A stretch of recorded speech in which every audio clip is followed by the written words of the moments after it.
If you want to break through in production quality, there's a very simple answer for you. But before I get to that solution, I want to show you some examples. Let's hop straight into FL Studio.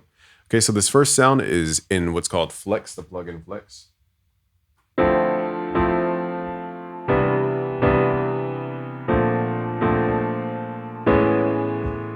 Okay, now let's move up to FL Keys, which is another popular FL plugin.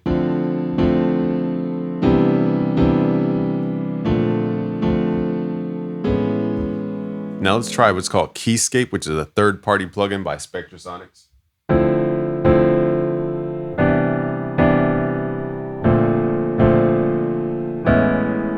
So as you can hear, the quality gets higher and higher as we go towards Spectrasonics.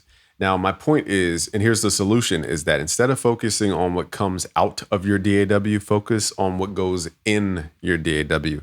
Most of the shadow stuff that you guys aren't focusing on is the vocal chain going into the DAW. For example, my vocal chain behind me is a Neumann microphone, a U87 to be exact, going into, now you could run it into a preamp. I'm not running a crazy preamp, but most people have 1073 clones or 1073 Neves, or, you know, what's another famous Focusrite preamp? That's going into my Universal Audio Apollo interface, and then that chain is going into the computer. So the signal is getting cleaned up and is super pristine all the way into the computer before it even gets to any plugins, before we get into sound designing and mixing. And what most people don't understand is they're trying to take this sound right here, this stock sound, no shade to FL Keys, it's made hit songs. There's no way to take this sound and make it this. The difference is the Keyscape piano has multiple samples. They've done different mic positions. They've recorded the resonance of the room, people's finger hitting the keys. They've gone inside the piano and recorded all these different little small subtle things. And the FL Keys maybe has 1 or 2 samples per velocity. And that's why it sounds so flat. This one sounds real because they put so much work into sampling the sound.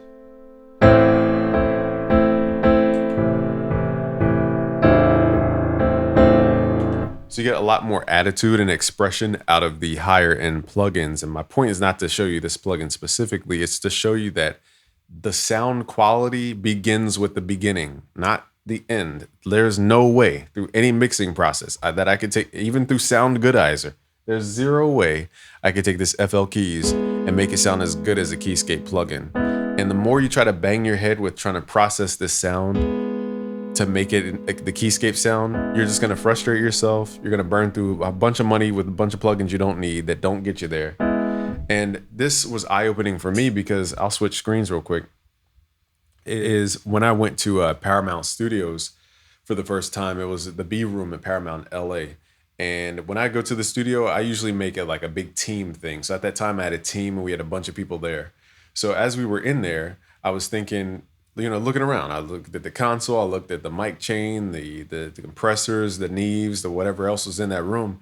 And I realized, firstly, before they even get into the Pro Tools session, they wheeled out a Sony C800. That's a $10,000 mic, almost $20,000 at one point during the pandemic. I remember it reached $20,000 at one point.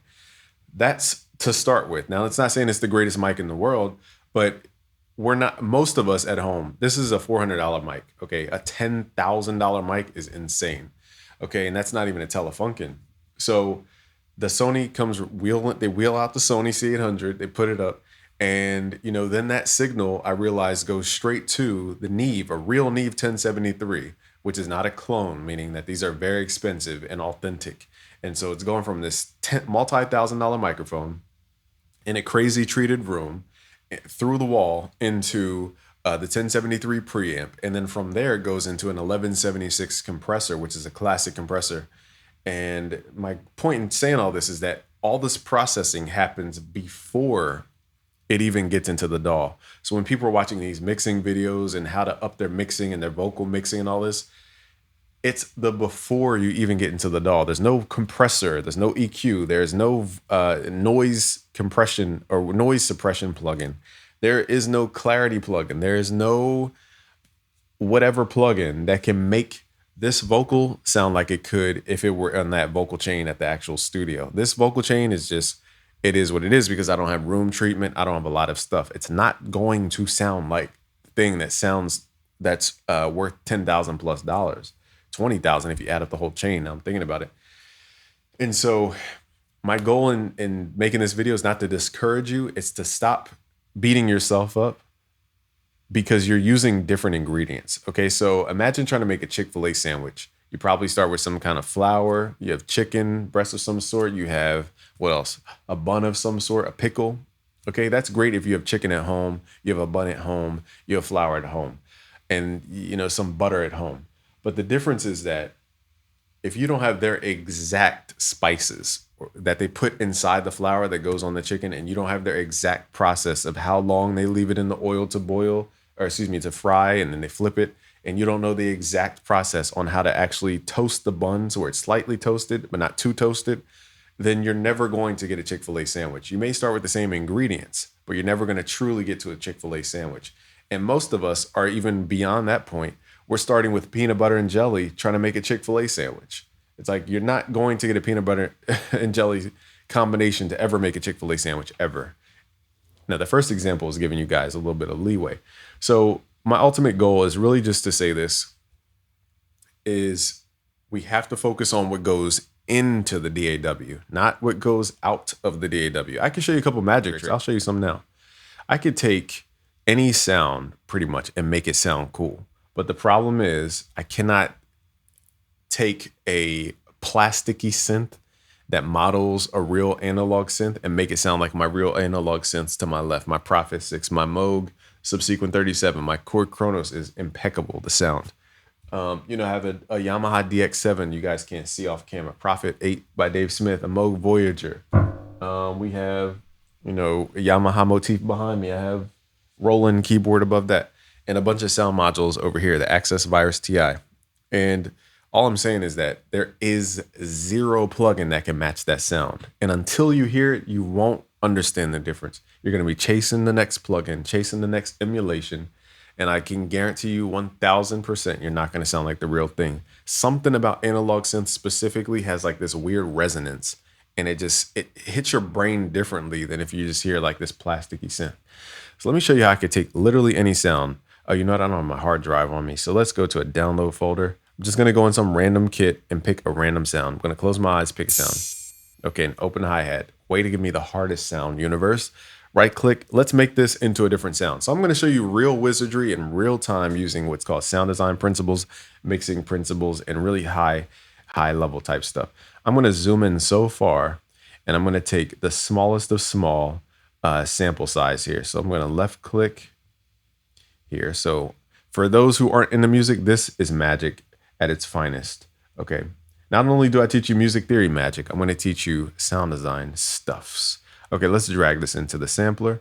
Now what I'm going to do is actually open this up in Serum, and we're going to make a wavetable, or a wave form, I should say, out of this sound. So we're going to open this up in Serum. We're going to hit Alt so that we can have both screens up at the same time. And then to left click and drag it over top of Serum, and then just import with whatever style you want. I'm just going to import it as whatever it was. Okay, so now here's the waveform. Kind of smoothed out for me. Now we can edit this and we can do different functions. We can go to the process. We can cut out the fundamental. We can do a bunch of different stuff. I'm just going to normalize, and it looks like it's already there for me. We don't need to remove the fundamental because I don't need the bass to disappear. So let's just hear what this sounds like. Now let's take this and let's squash it with some compression. I just took an open hi-hat. I just want to remind people where we started. Here's where we started. This sound. I took that sound and made this. Okay, now let's add some effects. Now we're not done yet. We got to add reverb. We got to add some dimension here. Let me get out of this key that I'm in. We're in the, let's just do layout. Okay, we started there.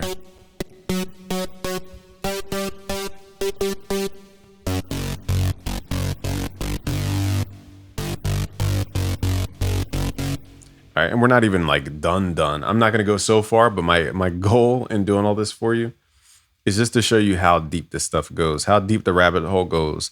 But it's not about the sound that goes out. I cannot make a better open hi-hat than the open hi-hat that came into the DAW. Yes, a couple mixing things like EQing, but if the recording is terrible and it has all this room reflection in it, there's no amount of mixing that I can do to restore it. Okay, so I'm on a mission now.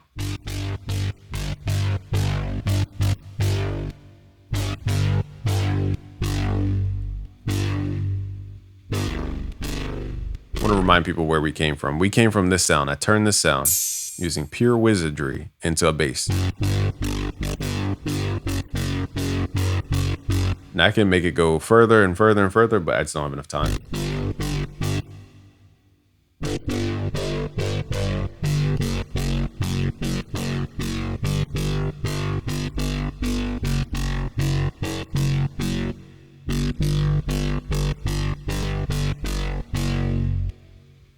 That's magic right there. That's how you transform waveforms into something completely different. But again, can I make a better open hi-hat than the one that came in the DAW? The answer is no. So even though I can take a sound, I can make it, I can twist it, I can contort it and make something cool out of that, it doesn't mean that I'm going to create a better input. So that's all I wanted to show you, is that focus on the input, not the output. Okay, most of us are trying to change something into something that it can't be. Okay, so that's all I had to say. It's like a little mini podcast tutorial type thing. Like the video if you like the message. Subscribe if you're new. Peace.